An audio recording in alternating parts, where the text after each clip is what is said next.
the Site Plan Technical Advisory Committee. First and only item on the agenda is 96 State Street. Who's here to present? Hello, I'm Darcy Kaiser from Durbin Law Offices on behalf of 96 State Street LLC. Shall I go right ahead? Yeah, just walk us through it. Okay. 96 State Street is submitting a parking demand analysis for review today as part of a conditional use permit application that it's going to be submitting to the planning board.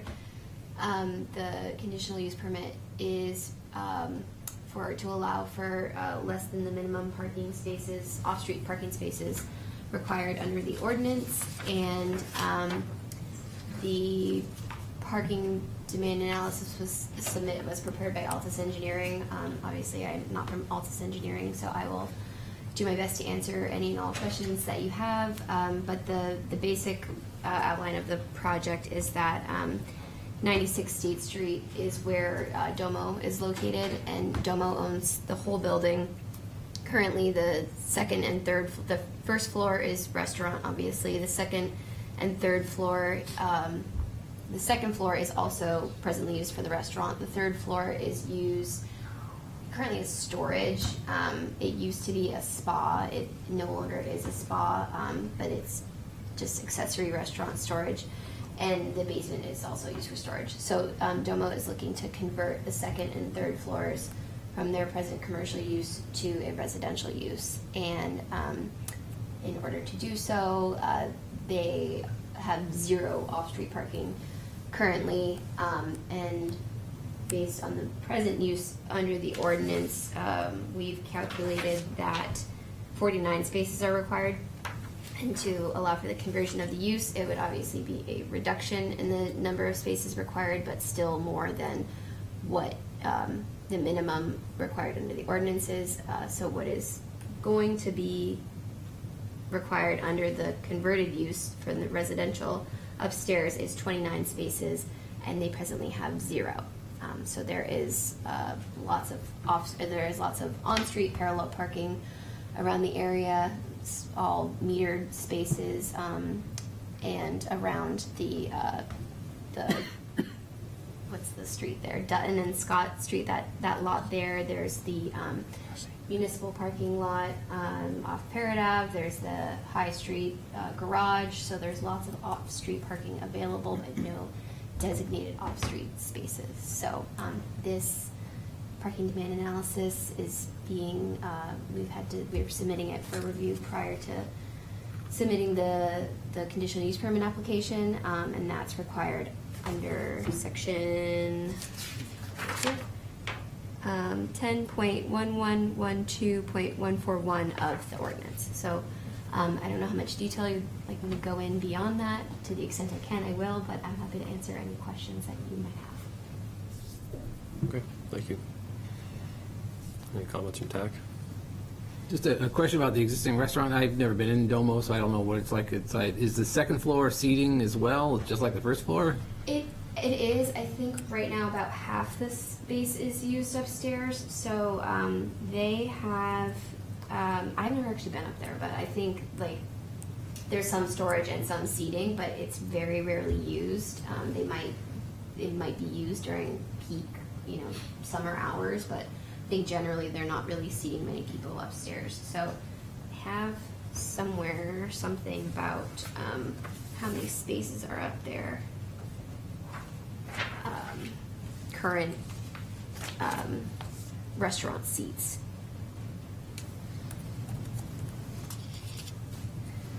Don't know off the top of my head, but the It's just listed as square footage. yeah, I guess I just have the square footage. There's seating up there. Mm-hmm. I've never seen anybody sitting up there. Yeah, There's seating up there. but they could. Yeah.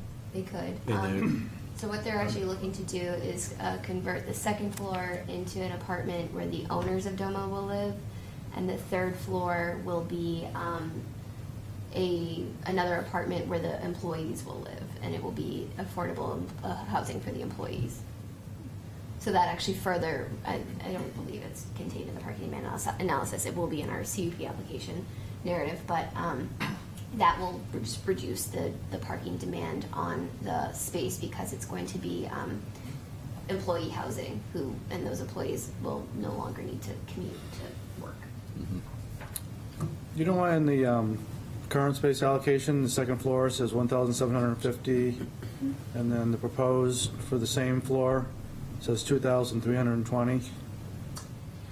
I believe that's because the 1750 is the square footage that's used for the restaurant portion, and the other part of the floor is unused. So the 2003 to 20 is the full footprint. And Okay. I think that shows on what the tax card shows, I believe.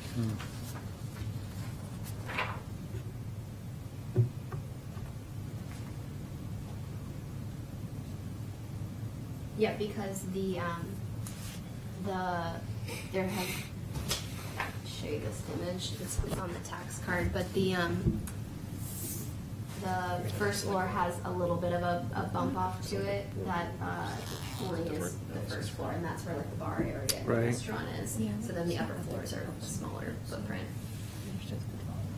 The upper floors are smaller, right, but this says that existing versus proposed, there's a difference.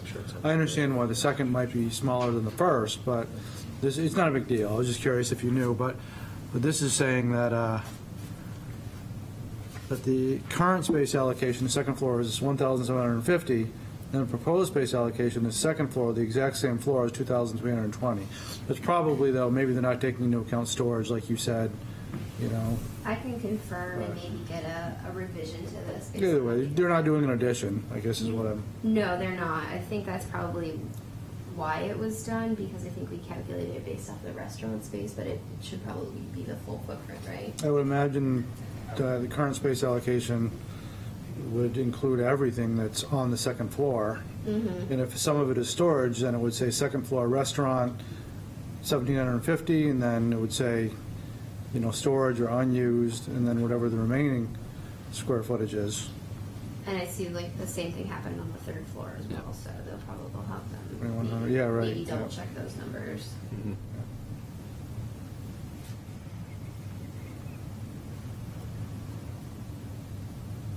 Yeah, so I think the parking calculations are done correctly, and it's just a matter of making sure those numbers are accurate, like Shandi's pointing out. So, I have one comment on the parking calculations. So the way that the zoning has it outlined for totaling up everything, you're supposed to round within each use before totaling everything. So technically, going by that methodology, the proposed parking stalls required would be 30 spaces, because you're rounding 26.3 to 27, and then 2.6 to 3, and then adding all those up. So it's a very small difference, but we just want to make sure that it's added up correctly for the parking CUP. Okay. Okay.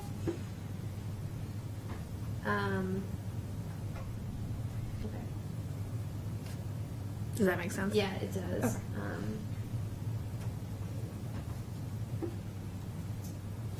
was gonna say something and I forgot. How long has the third floor been vacant? I'm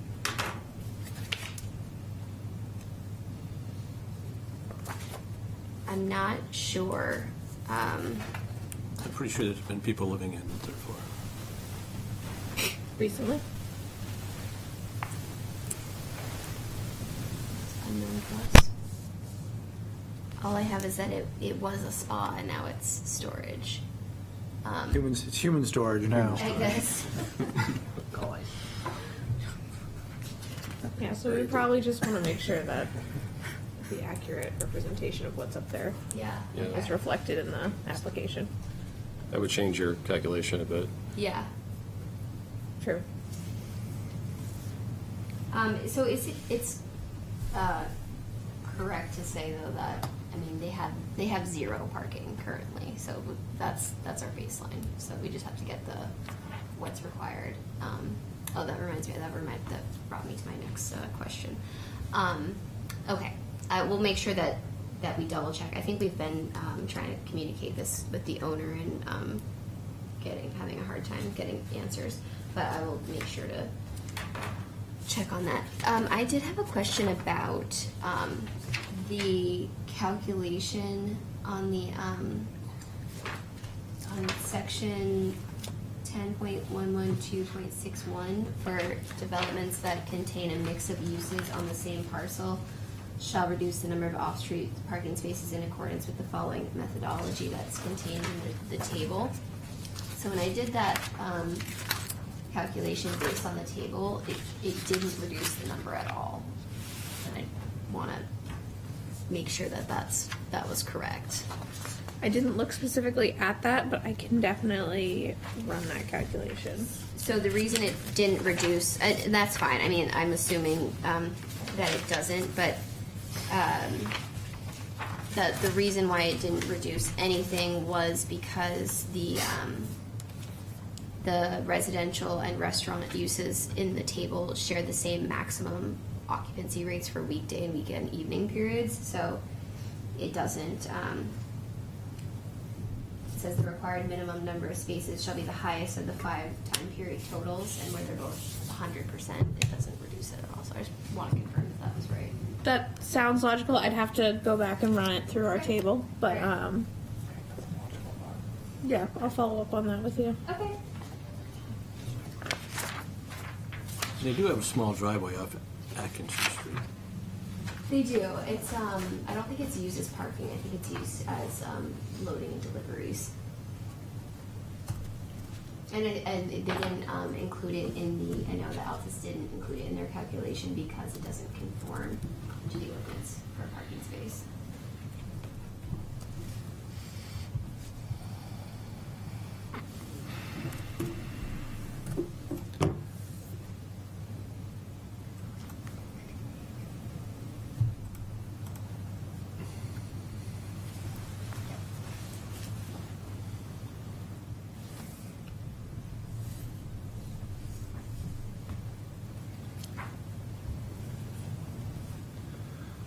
What kind of apartments are these? What do you mean? Like how many individuals will be living in them? The second floor right now, based on the preliminary plans we have, is going to be 2 bedroom, 2 bath, and the third floor is going to be, I believe, 4 bed, 1 bath. So that one's where the employees will stay, whoever. Would you describe it as kind of like a boarding situation, or is it more? No, I don't think that they're going to be looking at it as any kind of shared facility. I think that they're going to be paying monthly rent as opposed to weekly. I guess I can't answer for sure, but. So it won't be transient, but you still could have more than, you don't have to be, one family. By our definition, you can have up to 4 non-familiar, Yeah. as long as it's not transient, is all. Yeah. Yeah, it'd be no different from a bunch of college kids renting out a 4-bedroom house.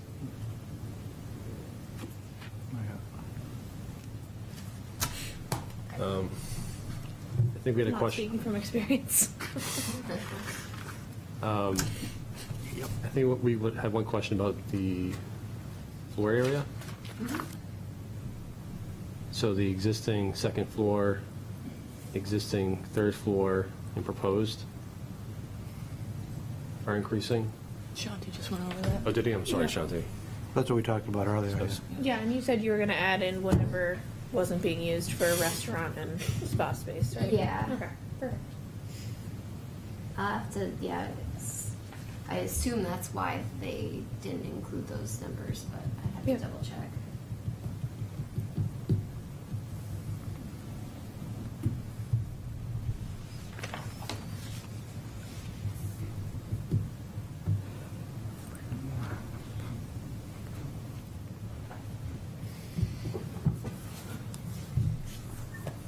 No, there's a building permit open for putting a second floor on top of the right side of that building right now. I don't know if it's the same parcel, though. Well, I know they were talking about doing that. I don't know if they were going to do The that. permit's in right now. That was a while ago. They were lacking some details, so I called the architect, and they said they were going to generate some more plans. They were considering, when they were talking about doing this, filling in that space Yeah, right, the corner. on the second, third floor. I don't know about the back, where they also have just one story for part of it. I guess I can find out if that's going forward. I think, I mean, I saw an HDC application or file, that maybe that was it, but as far as I know, for this, there was no development proposed. So I think it's just the conversion, but I guess I'll double check and see what the status of that project is. So the reason that it makes sense is because that would explain the additional square footage. It And I reviewed the permit not more than 2 weeks ago, and I know that it's been submitted, but Is it just for the second floor? so I don't, sort of images, yeah, it's for the, yes, second floor and third floor. Yeah. Where's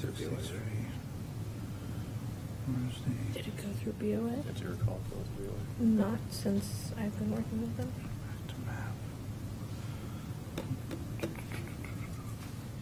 Some of the addition includes the second and third floor. That's where the stair tower is. Yeah. Some of it is only the first floor, both in the back and the front. And I think they were looking at infill.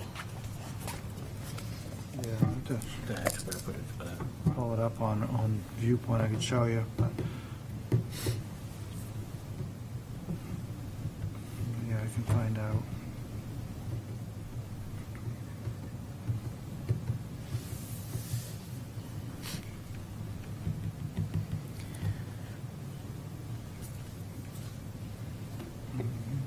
I think the only question I have is if this change in use changes any fire protection needs. But other than that, The building's sprinkled. okay, So then, okay, no it'll have questions. to be, it'll have to be reconfigured, but they already have their heat and everything. Okay, It'd actually be a lower hydraulic demand than the potential limit, but it is. okay. Then I don't have any other questions.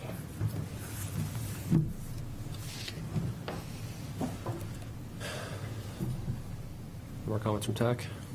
No, for me, it's just confirming the square footage of the existing proposed and uses and redoing the calculations to make sure everything's correct. Okay.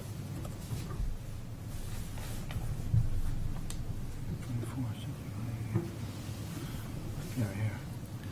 Any questions for us? So we've already passed HTC.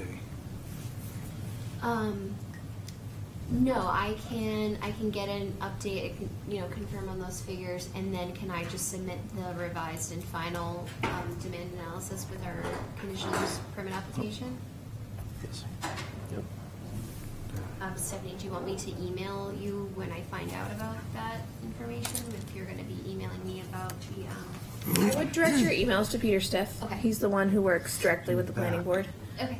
So he'll be coordinating your application. Okay, I've already talked to him a couple Okay, times. perfect. Just going back and forth. Existing. And if you wanted us to take a look at any of the documents beforehand, you can send them to him as well. Okay. Huh? Good to have one Right, of yeah, those. so right now we're trying to get on the March, planning board. So this is the new area. That's the second floor existing. That's that roof. Sounds right, yeah. Third floor existing, nothing there. And then Okay. proposed. And like I said, I'll follow up with that table calculation, Yeah, because I don't know it off the top of my head. yeah, I don't think it, I don't think that it reduces anything for us. Yep. Um, Right. I don't know why we have 0 spaces. Yeah. Lower level. Generally, my recommendation is usually just go with whatever is more restrictive for Here's your proposed. requested relief, so And that is about the square footage that they, if it doesn't matter either way, then Calculations. how you have it is fine. and then here's third floor. I'm just glancing through that HDC application. It does look like it's part of this, the addition of units. It is for, they are doing additional Five. units. Yeah, well, the expansion in the back. Yeah. Right. So this is, Yeah, I see. And is that just the second floor? that's not. It looks like third, too. Okay. well, Yeah, so so it's tied just into. talk to your client Yeah. and make sure that it's So I called reflected up in the the architect. application if the addition is part of that. Okay. He goes, oh, those are the old. Now, if we're going to be revising the square footages, the calculations to include, storage and restaurant on the second floor, would that be fall under this table as accessory storage, which is no requirement for parking spaces? I believe so. Okay, maybe it's maybe possible that they didn't include it for that reason, but like I see a note there that it says basement accessory storage has no requirements and does not create any parking demand. I would think that they would have said, they would have Yeah, noted that there was I storage. don't on the recall it second being floor. storage on the second floor. There's areas that aren't really used for anything, like there's like a hallway with an elevator that comes up, with no tables in that section, but it's just all restaurants. Okay, it's all restaurant, okay. And I do have the permit up that was applied for, and it's about, the difference is, the proposed square footage on the second and third floor is about what's missing over here. So, plus that, considering that there's already a permit in place, and it's gonna be part of this, it would need to be considered for parking anyway, right? Because it's all part of this change of occupancy classification. So the second floor, not only is it changing to residential as well as the third floor, but it's also expanding, because we have a permit on record. So it's not, so I think it is somewhat relevant. There should be some explanation here. And so I called the architect because some of the details were lacking, like I said. And he goes, oh, you're walking off the old plans. And I said, well, where are the new plans? And he goes, well, we're working on them right now. This was a couple weeks ago. And I said, well, you submitted the building permit application. He's like, I know, because I didn't know how long it would take in queue, and so we might have got ahead of ourselves, but we are working on the plans. Yeah, so. I knew I didn't have I have draft plans, but they're Sure. not final and they didn't show Print. the second and third floor expansion, so that's why I'm Okay. at the moment. This was January 30th that we spoke, yep.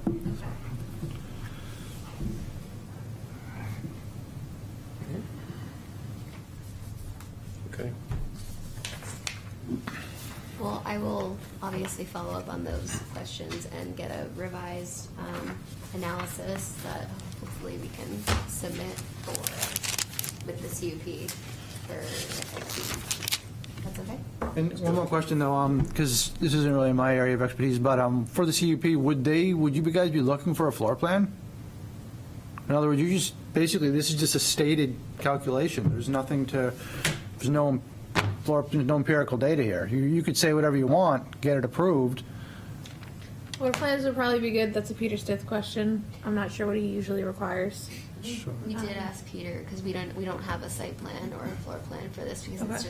it's just the, to my knowledge, it's just the conversion requiring the CUP for parking, and so we didn't have to have a site plan, and I confirmed that with Peter a couple weeks ago, or a week ago. Okay.